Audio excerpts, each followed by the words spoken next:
ce qu'on donne à l'autre dans le monde de l'immatériel, personne ne pourra jamais le lui reprendre. Ni prédateur, ni politique. C'est à toi pour la vie, ça reste avec toi. Mais parfois, on a du mal à trouver le sens de ce qu'on... Dans sa vie. Oui, puis dans quel métier on aura le plus de sens, le plus de plaisir. C'est quand même fondamental quand on n'a pas l'impression de travailler. Enfin, moi, je n'ai jamais l'impression de travailler. Donc moi, je n'étais pas fait pour être chef d'entreprise, je n'étais pas fait pour ce que j'ai fait, mais j'ai appris à aimer ce que je faisais, à donner le meilleur de moi-même et à essayer de faire mon métier avec enthousiasme. Mais ce n'était pas le mien au début. Et c'est à force de travailler cet enthousiasme. Vous savez, l'enthousiasme, c'est in theos. Ça veut dire Dieu en soi, l'étincelle divine en vous. La faire rayonner, la répandre autour de vous et puis travailler dans l'enthousiasme, la passion et l'amour. Et donc on peut travailler... Et la bienveillance des autres. Oui, moi, mon succès, c'est la bienveillance envers les miens, personnels. J'avais 32 personnes dans les bureaux et 34 sur la route. J'ai démarré sans rien, d'accord, avec que des dettes, d'accord. Et des années difficiles, la souffrance, les difficultés, ce qu'on vous enseigne, quoi. Il faut beaucoup travailler pour... Puis après, un jour, je dis merde à tout. Et puis j'ai dit, allez, sois toi-même, sois toi-même, je crois que c'est le truc. Et puis après, c'est parti, quoi. Et trouver le sens. Voilà, c'est parti, c'est une belle histoire. J'ai un ami dont la mission de vie, la mission de vie, c'est être. Et quand il nous a sorti ça la première fois, parce qu'on est dans un cercle où on se voit régulièrement, on s'est dit, mais enfin, qu'est-ce que tu as fumé là, Philippe? Et puis, voilà, c'est être, c'est sois toi-même, connais-toi, et donc c'est que lorsque tu es vivant, ce qu'il dit aussi, allez Franck, quand on lui partage des choses un peu difficiles, mais allez, sois heureux, tu es vivant, tu as encore la maîtrise d'un certain nombre de choses, tu peux prendre des décisions, tu peux... Voilà, c'est se recentrer.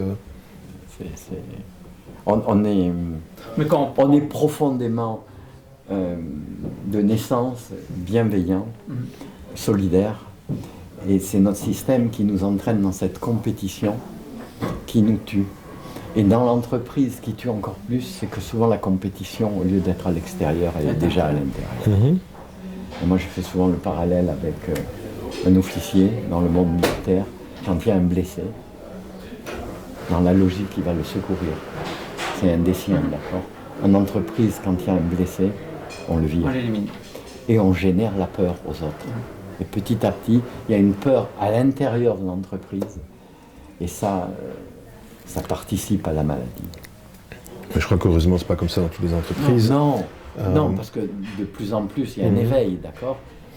Mais moi, quand j'ai commencé comme ça, il y a 40 ans, je disais, il a fumé, quoi. Et surtout quand l'entreprise va bien, pourquoi aller rechercher la question du sens? Ça doit être encore plus difficile. Quand elle est en pleine expansion, même si en tant que patron d'entreprise, on sent que ça va déjà moins bien pour soi, se dire, et aller chercher la question du sens à ce moment-là, il y a beaucoup de gens qui disent, mais vous êtes fous, c'est pas le moment de le faire, tout va bien, regardez, l'expansion. Et je dis, mais non, là je suis en train de perdre pied, donc il faut retrouver le sens.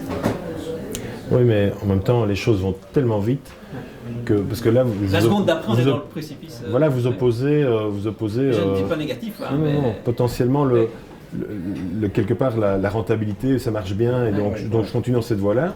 Du coup, je ne prends pas le temps de chercher quelque chose qui soit utile, mais ce qui est vrai aujourd'hui n'est pas seulement demain, et donc si votre activité, tout aussi profitable qu'elle est aujourd'hui, ne fait plus sens parce qu'il y a un changement parce que les consommateurs sont différents, parce que les aspirations sont différentes, enfin peu importe, c'est très fragile, et vous allez vous dire, ben voilà... Finalement, à intervalles réguliers, se reposer la question du sens, comme un curseur, ou sans en devenir... Je crois que... Oui, moi je crois que... Et de nouveau, on dépasse la question du chef d'entreprise. Voilà, pourquoi on est là, c'est pas pour essayer de faire quelque chose qui... Tout à fait. Ouais. On revient à être ce que je suis, et puis vous avez dit le mot-clé, c'est être, alors que notre société est dans l'avoir. Oui, tout à fait. Mais l'avoir découle de l'être, je veux dire. L'objectif, c'est être. La conséquence, c'est l'avoir. Moi, j'ai toujours pensé, et je le pratique, et je le prêche, excusez-moi le mot prêcher, mais quand on est bien avec soi-même, Voltaire disait j'ai décidé d'être heureux parce que c'est bon pour la santé. D'accord ? Mais quand on est heureux, il y a deux choses qui vont jaillir. c'est la santé physique et la santé financière. Si le chef d'entreprise cherche la santé financière, il ne la trouvera pas tant qu'il n'a pas trouvé ce bien-être personnel.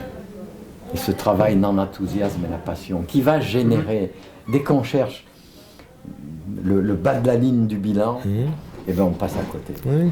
Moi, quand j'ai perdu beaucoup d'argent, je cherchais à en gagner. Quand j'ai décidé de me faire plaisir, j'en ai gagné beaucoup. C'est simple. Mais on nous éduque peut-être pas vraiment. Non, je ne crois pas qu'à l'école, on ait ces codes-là, ou même dans certaines familles. Hein, oui. Voilà. Et c'est le titre de mon ouvrage, hein, Notre éducation, nos croyances, un crime contre nous-mêmes. Mais on est pile là-dedans. C'est ce que j'ai réussi à faire dans ce livre, c'est de donner quelques clés. Après, il y en a beaucoup d'autres, hein, pour réussir sa vie et réussir dans la vie. Ce qui est un mariage, une noce assez alchimique, subtile et difficile à atteindre. Parfait, merci beaucoup. Voilà.